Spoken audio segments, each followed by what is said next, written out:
Hello everyone, my name is Mike Ivanov and I'm a FIDE chess master from Toronto, Canada. I'm also the head coach of the Canada Chess Youth Club, and what I want to try today is something new, something exciting, and I want to tell stories out of famous games. I want you to see the thought process behind famous chess masters. And today we're not going to start off with world champions. I'm not going to talk about Mikhail Tal yet. We'll get to him later. We'll get to Bobby Fischer and we'll get to Kasparov. But for today, I want to tell you a story about two Polish masters. You probably haven't heard of either one, but they play a beautiful and instructive game here. And their names are Bogdan Sliwa playing black and Kazimierz Makarczuk playing as white. You'll notice in this game that white broke some opening rules. White never got to castle. White never got those bishops out and never connected that rook with his brother on a8, on a1 and h1. So the rooks never got connected, and because of that, the king got stuck in the middle and got checkmated. He never really got to safety. And we're going to see how Black, who was an experienced master, managed to exploit it. Okay, we start off with queen's pawn opening. White saying, please give me both front teeth. I want the two front teeth to get the center so I can eat e4, d4, e5, d5, and then I'll kick out all your knights. I'll kick out your bishops and anyone who stands in my way. Black says, what if my knight stands in your way? What if I never let you get the center to begin with? How will you fight me then? And white says, that's okay. I'll just use my other pawn. So the c pawn takes over the center. Then the knight wants to come out, get the e pawn rolling. Eric is coming. Felix is coming. Derek is coming. Selena's coming. All the pawns are coming your way to kick out your knights. Black says, "Ooh, you want to use your knight? But how can he help if I pin the knight?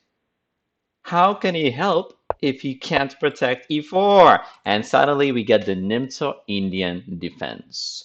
In this opening for Black, Black is basically saying, hey, Kazimierz, you're trying to play e4, but you can't. Also, Kazimierz, how do you feel about double pawns?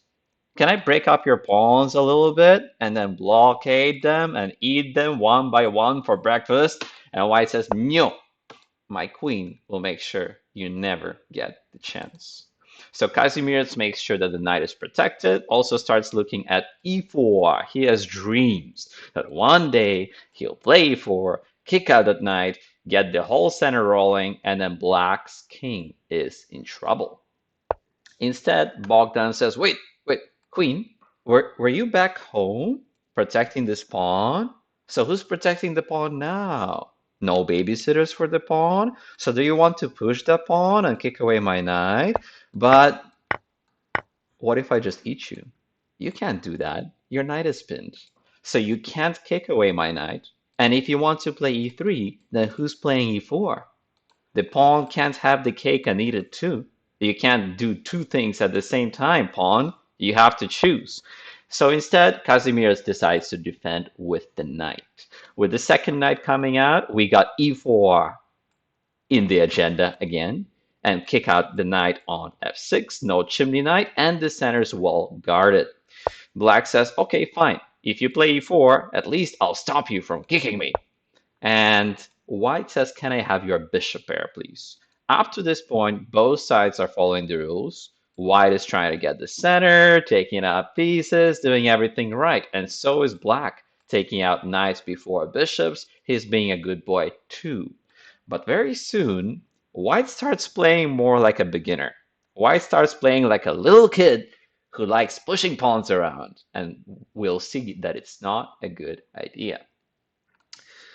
We could run away with the bishop, but then all the pawns come and trap the bishop, so he doesn't have much space there. We might as well give him up.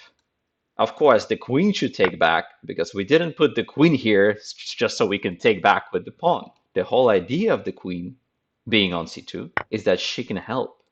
But as she helps, she's a little more exposed, a little easier to kick around, and also wasting time. Because as they're moving these pieces twice and pushing all these pawns, we're starting to win the piece race. We've already castled. We're already ready for the center, ready to fight for it at least, right? Your bishops are sleeping beauties. You're not ready to castle. You're not ready to use the center. Because when this opens, your king is like, wait for me. Too late. Okay, so he's not ready for the center to be opened. And as he plays g3, we say, we're ready. Come on, open the center. Come on, take my pawn. Open these pawns, trade them, and make way for my tanks, because the tanks are coming. Even though white wants to develop, wants to play bishop g2 and finish his piece race, he doesn't get the time. At this point, he could have still played bishop g2, should have castled, and lived happily ever after, but he never got the chance because he took. Nowadays, if I was playing this, I would definitely kick out the knight, then take out the bishop, play something like that. But no. In this game, he decided to be greedy, and it didn't pay off. After taking, Bogdan says, okay, come on, take it one more time, one more time. You have two attackers, come on. I only have one defender, just take it. Yes! And so he gets exactly what he wants. Because as the knight goes off the board and white wins an extra ice cream and he's very happy about his extra point, it turns out that a few things are wrong. Number one, the queen's in the middle of the board, just saying, kick me, everyone kick me. That's not very smart. Why is the king 2 moves behind? He should be getting ready to castle, but he's 2 moves behind, and that's too late.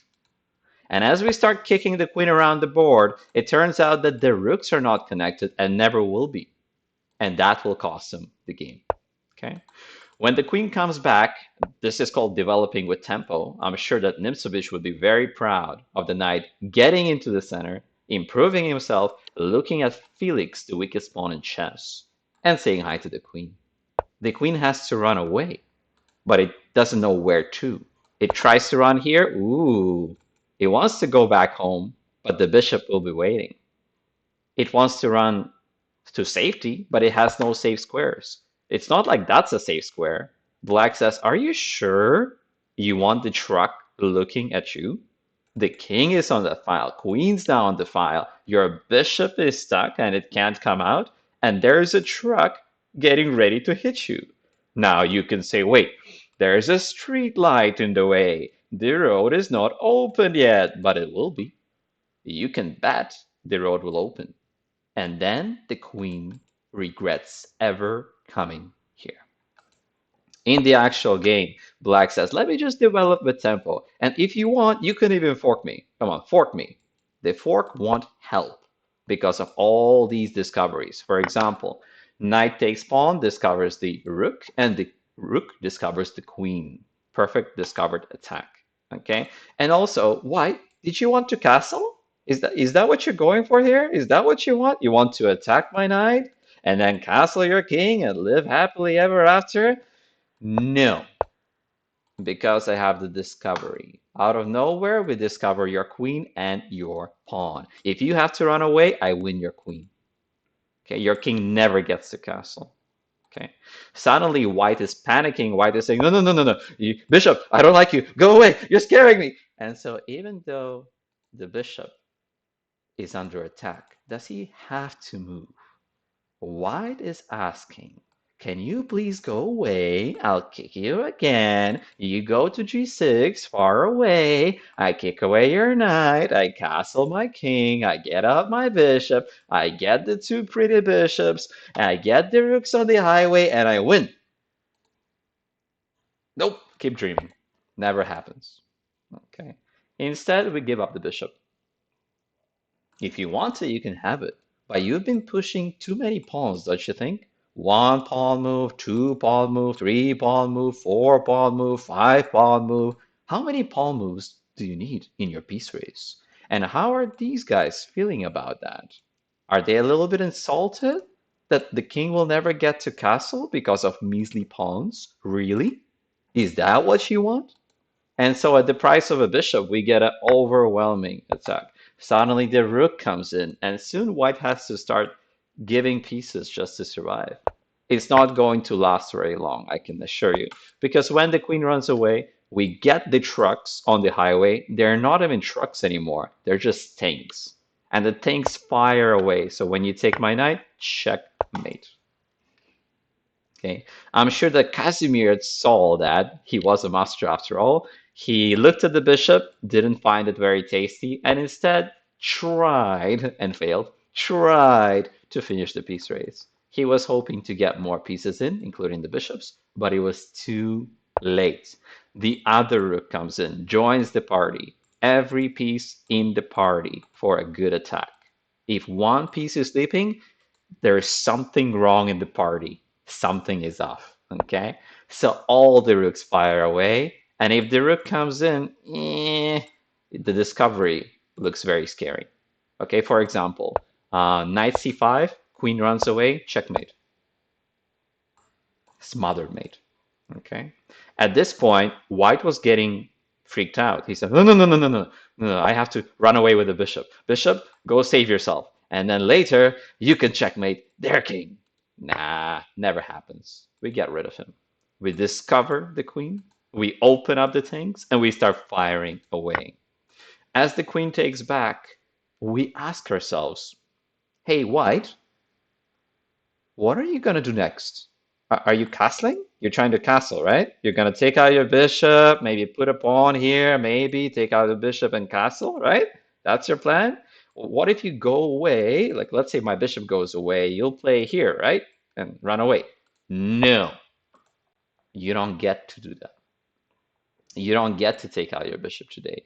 My bishop will be a nail in your house. And because of the nail, you don't get to develop.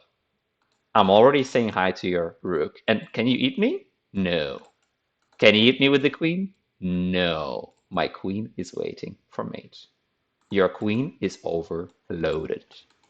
Suddenly, it dawns on white that he's going to have to waste more time. He has to move the rook, and the king's like, help me, somebody help me. But it's too late. There is no one coming to help because they're all stuck in other countries. So finally, all our pieces are lined up. We just need checkmate. Where is the checkmate? Let's work on that. We need the rook coming for mate. The rook is coming for back rank. And white says, wait. You're going to take my pawn. You're going to take my pawn and you're going to checkmate me. No, I have to stop it. b3. He stopped. Rook takes pawn. But wait a second. Is that another pawn move? Is he lagging even more?